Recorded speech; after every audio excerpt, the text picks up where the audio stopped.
Bom, chegamos agora no nosso último vídeo sobre esse período do nacional desenvolvimentismo. Então, agora vamos falar do final do regime militar, vamos falar um pouco e do começo do fim, né, do começo do colapso. Bom, o governo Médici, então, ocorre nesse sentido. Do ponto de vista político, volto a dizer, aqui tem vários de vocês que estudaram isso mais a fundo do que eu, mas é conhecido, conhecimento geral, você tem o aprofundamento e talvez o auge da repressão. Do ponto de vista econômico, milagre brasileiro. Então, é uma repressão muito forte, mas casado com um crescimento da economia que inevitavelmente vira melhora no padrão de vida, mesmo com as políticas de arroz salarial, você tinha essa melhora na vida das pessoas. Aí em 70 o Brasil é tricampeão, com aquela seleção espetacular. Então era um período curioso do Brasil. Né? Um período em que depois, né, não no governo Médici, mas na frente, já foi dito o país vai bem, mas o povo vai mal, qualquer coisa assim. Então esse é o período do milagre, do crescimento, esse é um Brasil que vai para frente, ou. E se você discordar, você é comunista e vai preso. Então era mais ou menos isso naquela época. Em 74 chega ao governo o general Ernesto Geisel. O Geisel vem com uma ideia de renovação. Na economia sai o Delfim Neto, depois de anos sob controle, e vai para a fazenda Mário Henrique Simonsen, um dos economistas mais aclamados do Brasil. Embora eu talvez tenha diferenças de pensamento, mas eu sou um dos que aclamam Mário Henrique Simonsen, de quem eu tive a honra e a satisfação de ter sido aluno. Já nos anos 90, eu estudei com o professor Mário Henrique Simonsen, um economista que mesmo os adversários reconhecem como uma pessoa brilhante, um grande nome do Brasil. Claro que as pessoas, mas participou da ditadura, é verdade, foi ministro da ditadura, isso não deve ser motivo de orgulho para ninguém, mas sem a menor dúvida um cara de uma capacidade intelectual gigantesca, um economista com uma visão muito grande. O Simonsen então assume a fazenda, pondo fim ao período Delfim, e o João Paulo do Reis Veloso, que eu também tive a oportunidade de ser aluno, eu fui aluno do Reis Veloso, vai para o planejamento. Eu tenho um episódio muito curioso com o Reis Veloso a respeito do PND, do Plano Nacional de Desenvolvimento, do segundo, que eu dizia, olha, mas havia essa intenção quando elaboraram eu era no mestrado, eu já tinha estudado economia brasileira um bocado, sempre me interessei pelo assunto. Professor, mas a intenção do plano era essa. E ele olhou para mim e disse, não, você está enganado. Não, professor, eu estou dizendo porque eu li e dei a referência. Eu nem lembro mais qual era, para ser sincero. E ele me respondeu, e eu estou lhe dizendo que quem escreveu fui eu. Então, você ter a oportunidade de ter sido aluno dessas pessoas é curioso, porque o João Paulo, acho que o Reis Veloso, ele teve ministério, acho, quase durante esses anos todos. E ele, então, ele participou da história, né? Não é que ele testemunhou, estudou a história. Eu tive essa oportunidade de estudar tanto com o Mário Henrique Simonsen, quanto com o João Paulo dos Reis Veloso. Todos dois na fundação, ali no começo dos anos 90, quando eu estava fazendo meu mestrado. Na política, você tem uma promessa de fim da repressão. Eu acredito que a maioria dos historiadores reconheçam que houve digamos assim, começou uma redução na repressão, mas não acabou. Acho que o caso Herzog é um exemplo de que não acabou. Está viva até hoje essa história, né, um caso triste para o Brasil, mostrando que a repressão continuou, mas continuou com menos força e, de fato, começa um processo de abertura que vai se concretizar no governo seguinte do general João Batista Figueiredo. Então, não me parece inadequado, e se for, eu peço desculpas, dizer que o auge da repressão foi no governo Médici e a curva começa a inclinar em outra direção no governo Geisel, embora continue uma repressão forte. Antes de passar para os números dessa época, tem um ponto que é importante ter em mente para entender os problemas que começaram a aparecer depois de 74. Tem um choque externo, é claro, não tem discussão, mas tem uma questão importante. O Brasil, eu já falei várias vezes do problema do financiamento, que o Brasil precisava de atrair capitais, o dinheiro vinha e vai gerando dívida. E o Brasil tinha uma dívida externa que nos anos 80 ela que explode tudo, nos anos 80. Mas repare o que está acontecendo. Em 56 nós vimos, foi quando chegou o Juscelino. E no governo Juscelino ela foi de 2.736 em milhões de dólares, então 2 bilhões, para 3,2. É um aumento significativo, mas números modestos, vocês estão olhando lá a parte de baixo, vocês já viram. 64 ela está no 3,2, ela sobe mais um pouco até 67. Então 67, 64, 67, PAEG, ajuste. Então a dívida fica mais ou menos, fica razoavelmente bem comportada, né? Ela sai de 3,3 para 3,4, digamos assim, ou 3,29, 3,4. Tá ali, tá bem comportado. De 67 para 70, já com Delfim, ela sai de 3,4 para 6,2. E finalmente, de 70 para 74, ela sai de 6,2 para 20. Então, além do parte do milagre, teve estímulo, teve, digamos assim, um passado que estava muito complicado, então tinha um espaço. Boa parte desses estímulos e tudo foram financiados com endividamento. O Brasil estava literalmente pegando dinheiro emprestado para estimular a economia local, jogando dinheiro aqui, pegando lá fora e jogando aqui. Não necessariamente é uma estratégia fadada ao fracasso, assim como se endividar. Se você faz uma dívida e com essa dívida você bota o dinheiro num lugar que dá um retorno suficiente para pagar, você não tem um problema na mão. Você tem sua dívida, você vai ter um retorno em cima dela e você vai pagando depois sua dívida. Não foi o caso do Brasil, mas é inegável o salto na dívida que acontece com a chegada do Delfim no governo. O milagre tem uma parte do milagre que é um baita do endividamento. É como se eu resolvesse melhorar o padrão da minha casa me endividando. Todo mundo vai ficar feliz por alguns anos, eu vou viajar para a Europa, eu vou ficar em hotel legal, eu vou andar num carro bacana, eu vou fazer tudo isso, mas a conta vai chegar e eu vou me ferrar. E aí eu saio de cena e o coitado que ficou no meu lugar é que passa a ser o bandido da história. Então eu estou chamando a atenção para esse fato, porque isso aqui, essa questão da dívida externa vai ganhar muita importância lá na frente. Mas está claro o salto, né? Essa mudança. Olha que muita gente acusa o Juscelino de ter endividado o Brasil. Há quem diga que o grande culpado, a dívida do Brasil é do Juscelino. A gente está vendo que mais ou menos não é bem assim, né? Bom, vamos agora então para os números, para aquela tabelinha que toda a vida a gente abre quando começa a discutir um período. Então você tem 74, investimento de 8, 75 cai, 76 dá uma subida, 77 cai de novo, e aí fica esse sobe e desce nesse período que às vezes nós chamamos de marcha forçada. Se o crescimento fica nesse sobe e desce, a inflação, a história é outra. A inflação vai saindo de controle, ela começa a 34, dá uma descidinha, 40, 38, até que em 1980 ela está em 110.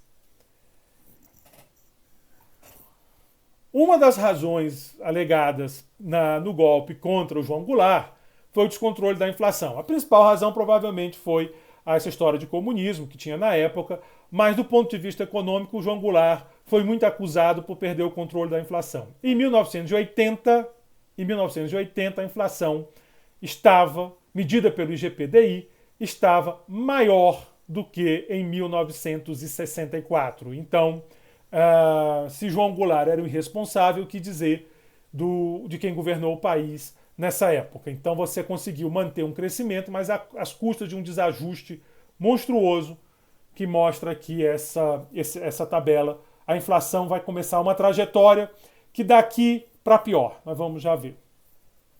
Bom, mas tem um elemento aqui que também não pode ser ignorado. Quer dizer, tem uma questão interna, uma estratégia de endividamento, investimentos questionáveis, subsídios complicados. Você tem muito problema aí dentro, mas você também tem um fator externo que muda a economia do mundo, que é o que nós chamamos, entrou para a história como choque do petróleo, às vezes primeiro choque do petróleo. Vamos contar essa história, porque também não dá para... Essa história é fundamental para entender o que aconteceu, ou pelo menos uma parte do que aconteceu. Em 1971, os Estados Unidos saem do Acordo de Bretton Woods. Não sei se vocês lembram, eu falei do Acordo de Bretton Woods, e um dos pontos lá era o padrão ouro. As moedas estavam ligadas a reservas de ouro. No mesmo ano, há uma forte depreciação do dólar.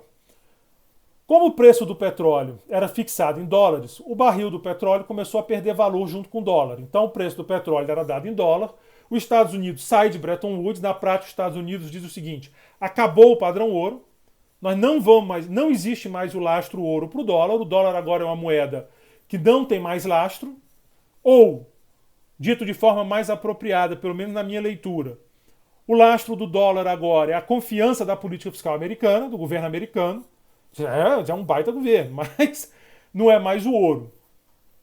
Isso leva a uma depreciação do dólar, o dólar perde valor e o barril do petróleo, que era fixado em dólar, vai junto para o chão. Os países produtores de petróleo, então, começam a pensar, estamos ferrados, porque agora o dólar não está mais amarrado no ouro, nós estamos amarrados no dólar, o dólar afunda, nós vamos junto. Então, os países produtores de petróleo, organizados na OPEP, a Organização dos Países Exportadores de Petróleo, ela fixa o preço do barril em relação ao ouro. Isso em si já é uma questão interessante, mas o que aparece com força aqui é essa organização começa a ganhar força. Os países exportadores de petróleo começam a perceber que eles são mais poderosos do que parecem. Então, entre outubro de 73, quer dizer, em 71 começa a história. Em outubro de 73 e fevereiro de 74, os países da OPEP aumentaram o preço do barril de petróleo de cerca de 3 para 12 dólares. Quadruplicou o preço do barril de petróleo.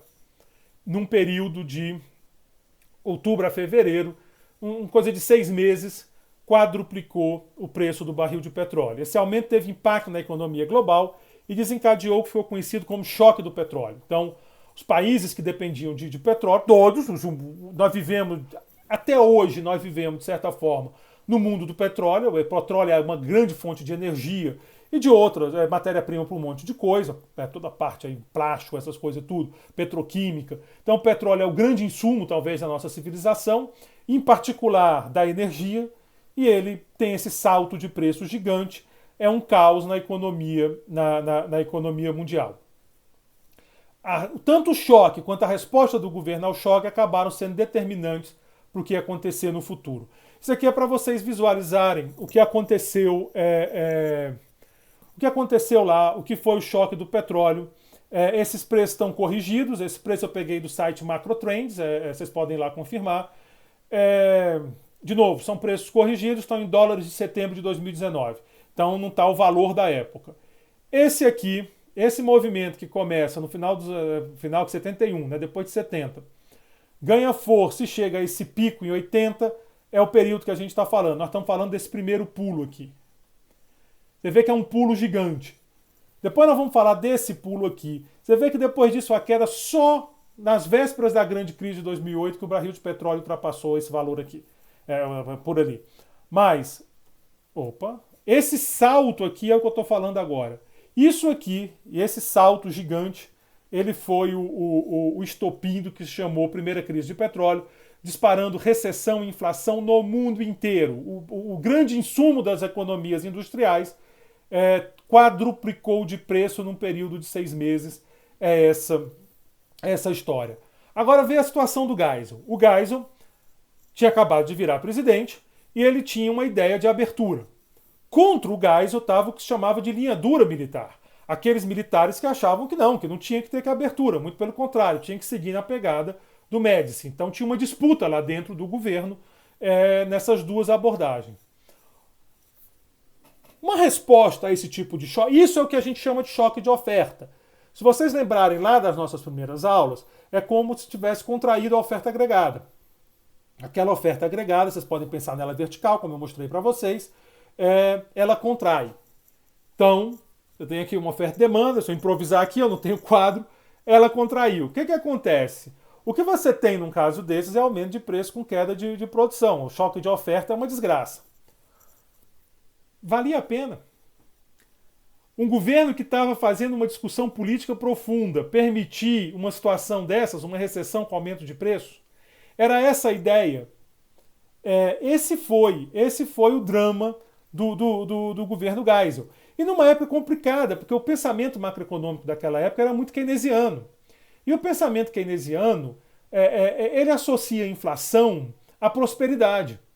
No pensamento keynesiano, inflação acontece quando, digamos assim, a economia tem pouca capacidade ociosa, pouco desemprego, poucas máquinas desligadas, a demanda pressiona e aí os preços começam a subir. Então isso é uma ideia forte do pensamento keynesiano da época, inclusive. E aí você tem uma ideia, inflação, você vai ter inflação é porque não tem um problema de recessão, ou será que tem? Essa ideia, o choque do petróleo, a força de um choque de oferta, no Brasil criou esse drama.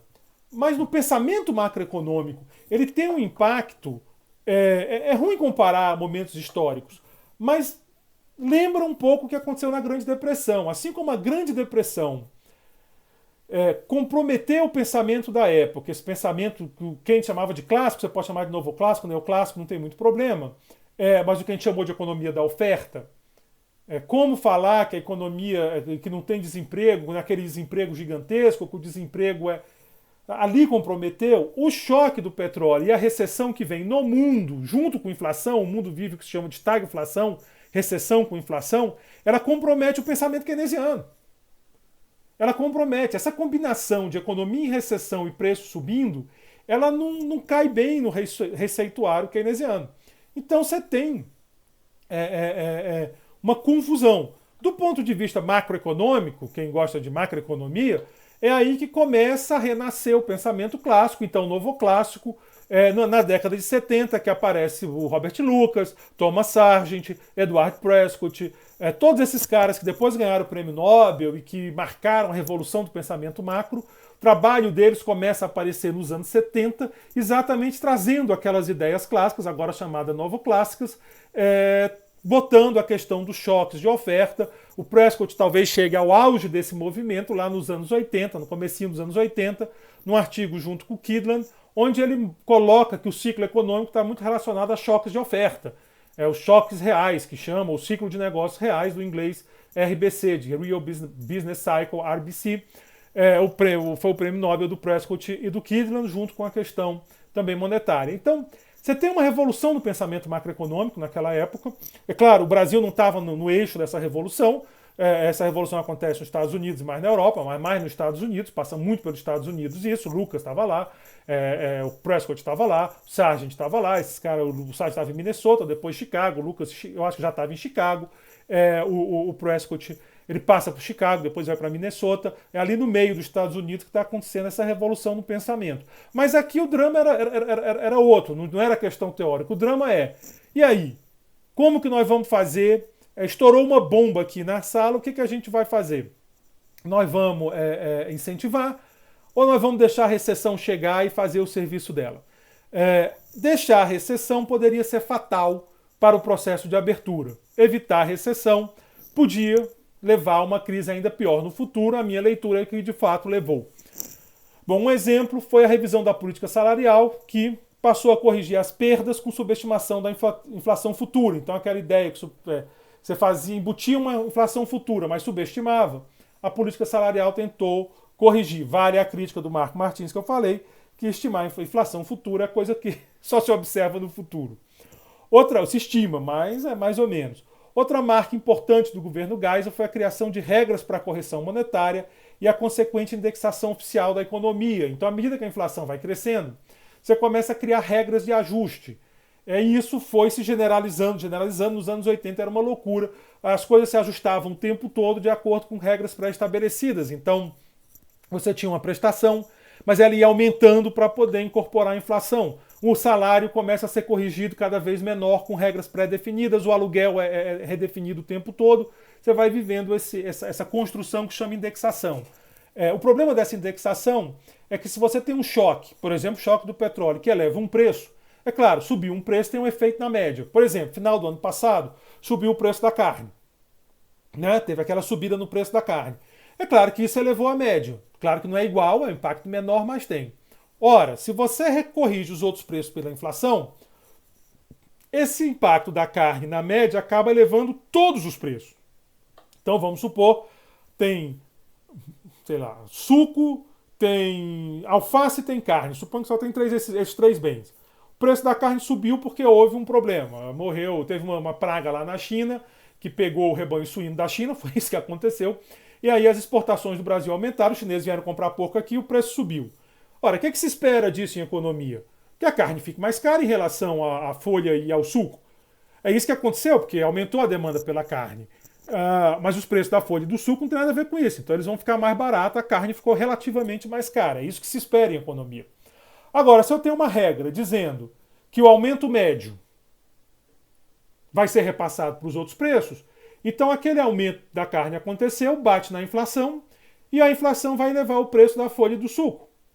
Eles subiram, mas não teve um aumento de demanda por eles, só pela carne. Então a carne acaba subindo de novo para manter a relação real com o preço da folha e do suco.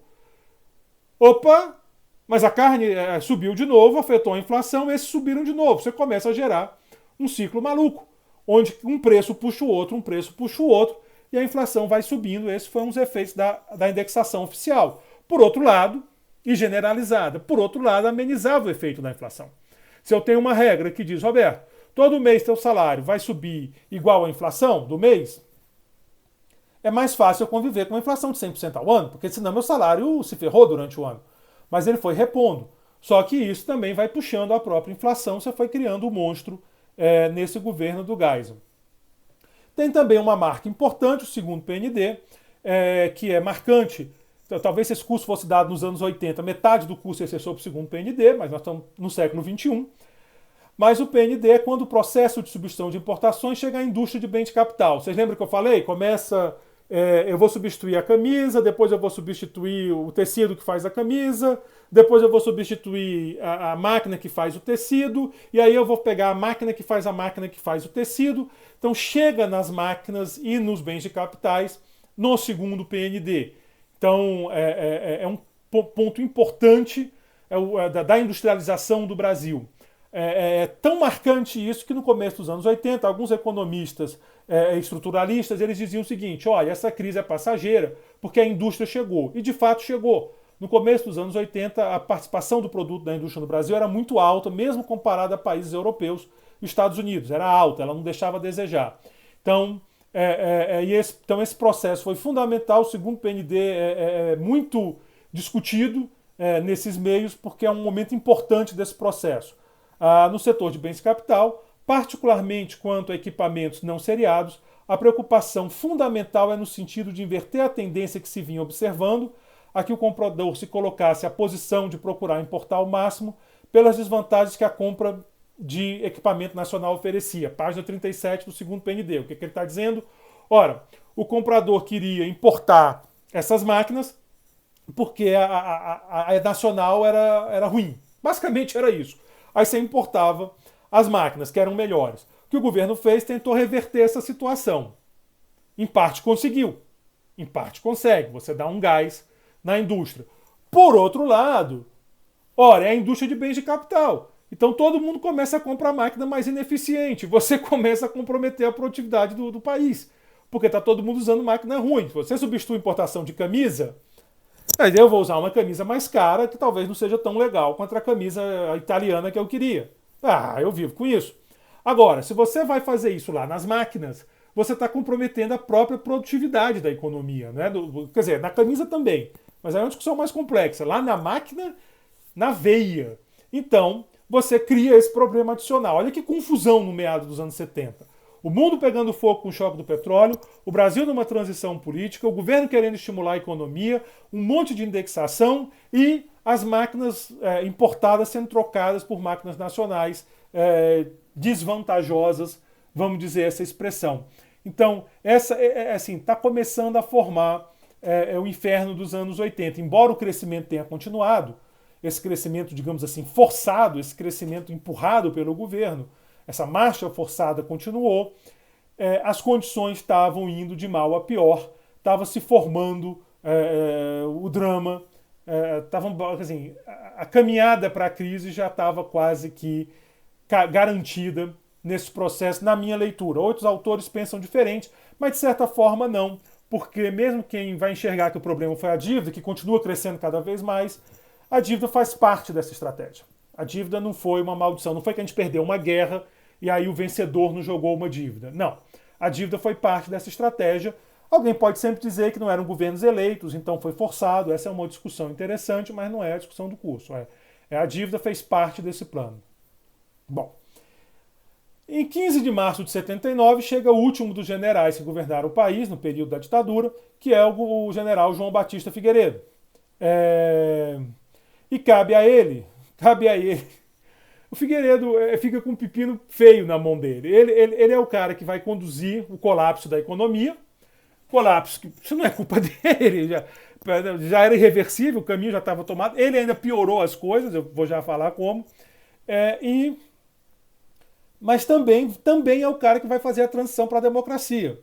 A transição para a democracia foi bem sucedida. Claro, vai sempre alguém dizer que não foi, mas andou. O resto, vamos ver o resto, entendeu? Boa notícia eu não tenho. Bom, tá aqui o que aconteceu. Então, 79 ainda cresce a economia, 80 é o nosso último ano de grande crescimento, com a inflação batendo 110%. 81 é uma queda gigante. Quem vinha crescendo, despenca, cai 4,3 em 81. 82 cresce quase nada. 83 cai de novo 2,9. 84, 85 volta a crescer, mas com uma inflação já acima de 200%. Isso, com uma inflação já acima de 200%. Então, você tem seguidas quedas da economia, você tem uma redução do ritmo de crescimento e você tem uma inflação já completamente descontrolada. A inflação, o caos está tomando conta da economia brasileira. É esse o triste fim, digamos assim, da economia no regime militar. Parte dessa história passa pelo outro choque de petróleo de 79. Se vocês pegarem aqui, agora é esse aqui, ó. Então, você tem o primeiro choque aqui, com a subida, e você tem o segundo choque aqui. Esse segundo choque, reparem que esse pico aqui só vai ser alcançado de novo já recentemente, quando a economia estava caminhando para a grande crise. A grande crise está aqui, ó, de 2008. Então, é um preço absurdo do petróleo que o preço chega em 79. Então, vamos lá. Vamos voltar. Então é isso. Então, 79 você tem o segundo grande choque do petróleo. Em março de 1980, Paul Volcker, então presidente do Fed, o Banco Central lá dos Estados Unidos, ele resolve dobrar a taxa de juros dos Estados Unidos, de 10% para 20%. Ele dobra. A taxa de juros dos Estados Unidos, não é a do Brasil, vai de 10% para 20%. Esse é o Paul Volcker. O Paul Volcker diz que vai combater a inflação. A disparada do preço de petróleo também causa inflação. A gente tinha experiência dos primeiros choques. E o Paul Volcker não estava de brincadeira, né? O Paul Volcker ele ficou famoso por isso. Ele quase dobrou a taxa de juros dos Estados Unidos com o objetivo de controlar a inflação nos Estados Unidos. O que o Brasil tem que fazer? O que o Brasil vai fazer para sair desse pepino? O Brasil que vinha já com problema, como que a gente sai desse pepino? Bom, e aí tem um conflito no governo. O Delfim Neto, aquele Delfim Neto do Milagre, ele tinha voltado para o governo agora como ministro da Agricultura. O Mário Henrique Simonsen, aquele do Geisel, ele agora era o ministro do Planejamento, mas ele que dava as cartas, ele que estava conduzindo a economia brasileira. Houve então um conflito entre os dois. O Delfim achava que o Brasil tinha que crescer, o caminho era o crescimento, o Simonsen achava que não dava mais, que era hora de fazer o ajuste. O Simonsen perdeu, o Simonsen saiu do governo, o Delfim assumiu o planejamento e voltou a comandar a economia. Então, o milagreiro do começo da década de 70 volta ao comando, volta ao posto de czar da economia, como se dizia na época, no começo dos anos 80. Só que dessa vez não teve milagre. Cresce em 79 e 80, o crescimento não tem fôlego, encolhe em 81, o per capita encolhe 81, 82, 83, tem um pequeno crescimento do PIB em 82, a inflação entra numa espiral insana, ela vai subindo, o que vai levar a uma hiperinflação. O Delfim ainda tenta fazer uma maxi desvalorização da economia, da moeda, para poder conseguir fechar os equilíbrios externos, para ver se estimulava as exportações. Não funciona, a dívida externa continua crescendo. Nós vamos já mostrar para vocês, mas claramente ali o colapso aconteceu. Em 85, no meio de uma década, no meio do que veio a ser conhecido como década perdida, com uma inflação totalmente fora de controle, a ditadura militar chega ao fim em 85, deixando, digamos assim, o crescimento sustentável tinha ficado perdido nos anos 70, agora a gente tinha um sobe e desce maluco, com uma inflação totalmente descontrolada. Mais que o dobro da inflação de 64, que foi usada como argumento para derrubar o João Goulart. Então agora, quer dizer, aquela experiência impressionante de crescimento tem um colapso espetacular também, com uma queda. Olhem a dívida externa, ela tinha parado em 20, como eu tinha falado para vocês. Em 78 ela já era de 52, então esse foi o preço. O Brasil não sofreu uma grande recessão, nós vimos que não tem muita queda, mas em compensação a dívida mais que dobrou. O Brasil literalmente estava se bancando com o dinheiro dos outros. 78, 71 dá mais um pulo. Quando chega em 85, ela era 5 vezes maior que 74. Então você tinha um gigantesco crescimento da dívida externa total. Essa dívida externa é em dólar, você estava pagando juros, e aí o Paul Volcker faz aquilo que eu falei para vocês, eleva a taxa de juros dos Estados Unidos. Então, se você já era difícil rodar essa dívida com juros baixos, quando os juros dispara, o Brasil literalmente fale. Fale o Brasil nos anos 80, ele pede concordata, ele diz não posso mais pagar. Isso acontece em 86, 87, salvo engano. México, Argentina, a América Latina toda que tinha feito essa estratégia estava super endividada, toda foi à falência quando o Paul Volcker jogou a taxa de juros lá para cima. Estava endividado, tinha que refinanciar, estava ferrado, foi isso que aconteceu. Vamos fazer agora só um resumo desse período, só um resumo, para que nós possamos fazer um balanço do que aconteceu. Nós temos dois períodos, eu vou chamar 46-63, o período democrático, depois da queda do Getúlio e antes do golpe, 64-84 eu vou chamar do período do regime militar. Vou botar porque foi no começo de 85 que começou o Sarney, então é o período do regime militar. A média de crescimento do regime democrático era de 4,1%, no regime militar foi 3,8%. É claro que o contexto internacional era diferente, mas a verdade é que, olhando os números, a economia cresceu mais no período democrático, embora registre-se a diferença no ambiente internacional, especialmente o choque do petróleo. Na mediana, também o período democrático ganhou. O maior crescimento foi no regime militar, isso é um fato. O menor crescimento também foi no regime militar. Eu estou olhando aqui per capita, por isso, esse menos 6. A inflação. Bom, no período democrático, em média, 25% ao ano, no período militar pulou para 61% ao ano. Então, claramente, um descontrole inflacionário. A mediana, 22% no período democrático, 36% no período militar. A mediana é quem parte no meio, né? Metade dos anos tiveram inflação mais que 36%, metade menos. A inflação máxima do período democrático foi 82%, 64% eu não estou contando, porque foi em março que começou o regime militar, março para abril. No regime militar, 228% foi a maior inflação. Então, no quesito inflação, os militares fizeram uma lambança do tamanho do mundo, não dá para falar. A menor inflação do regime militar foi 15%, do regime democrático foi 2,2%. PIB, dívida sobre PIB, na média 18% no período democrático, 31% no período militar. Então, eles nos endividaram um bocado, é aquela história, cresceu, mas cresceu se endividando. A mediana também é menor no período democrático, o máximo de endividamento foi 34,5% no período democrático, 91,7% no período militar, o mínimo do PIB, né, quer dizer, que é PIB, e o mínimo no período democrático, 5,5%, 16,4% no período militar. Reparem que o mínimo do período militar é um pouquinho só abaixo da média do período democrático. Aqui para vocês verem graficamente, o período do PIB, você vê que a diferença é pequena, e o registro, é sempre importante registrar que aqui as condições internacionais eram um pouco mais complicadas, embora aqui as condições nacionais, principalmente políticas, fossem caóticas, como a gente já viu. E aqui era uma repressão, então não tinha essa estabilidade política, né? O governo vai cair, vai ter impeachment. Não, o governo estava lá firme e forte por boa parte. É claro que puxa para baixo isso aqui. Então o período militar é um período de altos e baixos. Então esse é o período militar. Volto a dizer, 64 é a separação. Taxa de inflação medida pelo IGPDI, porque é o índice que eu tenho lá de antigamente. Aqui é a diferença clara, e aqui é óbvio, se o governo militar começa controlando, então ela estava subindo perigosamente, eles controlam, mas depois eles perdem o controle e entregam num valor absurdamente alto, que ainda vai ficar mais alto um processo claramente descontrolado.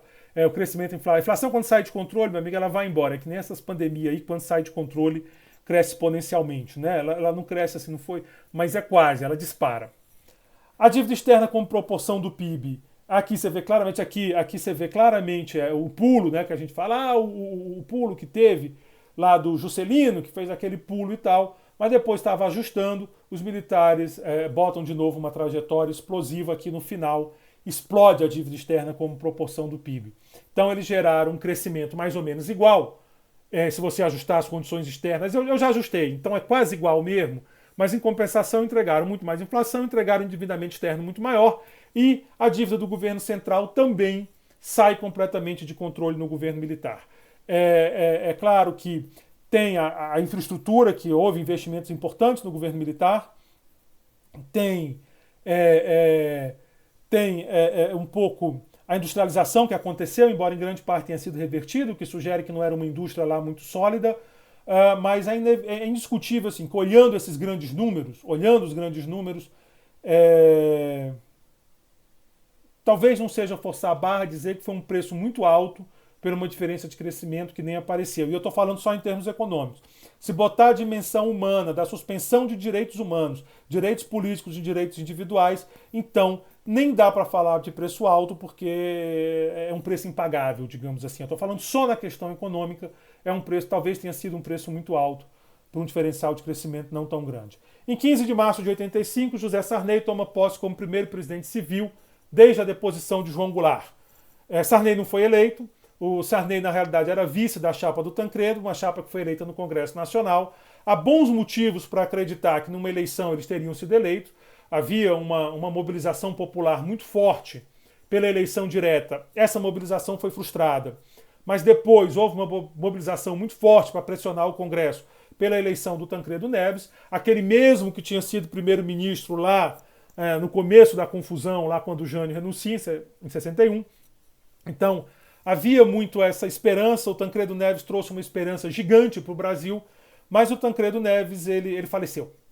Ele faleceu, eu já era garoto nessa época, eu esperto o suficiente para entender o que estava acontecendo e minha memória é muito forte. Foi uma comoção nacional, assim, é uma coisa que o Brasil, assim, foi um choque para o país a morte do Tancredo. José Sarney, um político tradicional, que já tinha passado por DN, PSD, esse tipo de político que vai para lá, vai para cá, mas que ele era uma espécie de... Ele liderava, né, era um nome importante da Arena, o partido que dava sustentação ao regime militar. O Tancredo, um político habilidoso, ele costurou essa aliança, trazendo Sarney para garantir um apoio político maior na transição. Tancredo morre, o Sarney, com a desconfiança de todo o PMDB, o MDB foi o grande partido de oposição durante o regime militar, num certo momento congregou todas as forças de oposição, inclusive forças de esquerda, que depois vieram formar outros partidos, os que não estavam na ilegalidade, né, porque vários foram caçados pelo regime, se congregavam no PMDB. E o PMDB, quando finalmente chega ao poder, tem a morte do Tancredo e aí o Sarney tem que costurar essa aliança, uma aliança complicada por causa disso. O Sarney não era exatamente um PMDBista, muito pelo contrário, ele vinha do outro partido. E com isso, nessa história, ele tinha um desafio político gigante de consolidar a democracia. Se ele ia conseguir consolidar ou se haveria um outro golpe, ele seria deposto. Um presidente, de novo, visto com desconfiança por grande parte do país, com esse desafio de costurar uma emenda. Mas um político muito habilidoso e de muita experiência, o que no final acabou nos valendo, porque de alguma maneira ele conseguiu. Depois do Sarney nós começamos a eleger presidente. É claro que o primeiro presidente eleito teve impeachment, nós tivemos outro impeachment recente. Não é uma democracia fácil, mas incomparável com o que tinha antes. Então acho que o Sarney teve essa habilidade. Na área econômica, o grande desafio era controlar a inflação. Eu estudei economia nos anos 80, então nos anos 80, mais no final dos anos 80, não no meio, mas no final dos anos 80 eu estudei economia. Eu acho que o Sarney era presidente quando eu entrei na faculdade. Só se falava em inflação. Inflação era o assunto da época, então o grande desafio do governo era consolidar a democracia e controlar a inflação. Estou falando dos grandes, tinha um monte de outros desafios. Isso nós vamos discutir na próxima unidade. Obrigado pela atenção de vocês.